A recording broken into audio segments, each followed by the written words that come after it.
കേന്ദ്ര ആരോഗ്യമന്ത്രി ജെ.പി. നദ്ദയുമായി ഇന്ന് കൂടിക്കാഴ്ച നടത്തുമെന്ന് മന്ത്രി വീണ ജോർജ് അറിയിച്ചു. ആശാ വർക്കർമാരുടെ വിഷയം ഉൾപ്പെടെ ചർച്ച ചെയ്യുമെന്നും മന്ത്രി പറഞ്ഞു.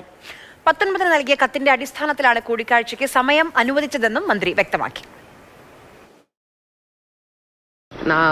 ആശമാരുടെ ഇൻസെൻറ്റീവ്സ് വർദ്ധിപ്പിക്കുന്ന കാര്യം, അതോടൊപ്പം തന്നെ തൊഴിൽ നിയമങ്ങളുടെ പരിധിയിൽ അവരെ കൊണ്ടുവരുന്ന കാര്യം, അതുൾപ്പെടെയുള്ള 3-4 വിഷയങ്ങളാണ് ചർച്ച ചെയ്യുന്നതിന് വേണ്ടിയിട്ട് ഓൾറെഡി കഴിഞ്ഞ തവണ ഞാൻ റെപ്രസെൻറ്റേഷൻ നൽകിയിരുന്നു. ഇന്ന് വീണ്ടും നൽകും. നിരാഹാര സമരം തുടങ്ങുന്നതിന് മുൻപ് ഞാൻ അവരുമായിട്ട് ചർച്ച നടത്തി. 19-ാം തീയതി തന്നെയാണ് ഞാൻ മെയിൽ അയച്ചിരുന്നത്. 20-ാം തീയതി പാർലമെന്റ് നടക്കുന്ന സമയം കൂടി ആയതുകൊണ്ട് 20-ാം തീയതിയിലേക്കാണ് ഞാൻ അപ്പോയിൻമെൻറ്റ് തേടിയിരുന്നത്.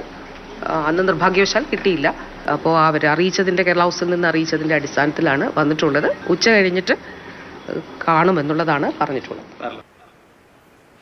2:30 കൂടിക്കാഴ്ച ഉണ്ടാകുമെന്നാണ് അറിയാൻ കഴിയുന്നത്.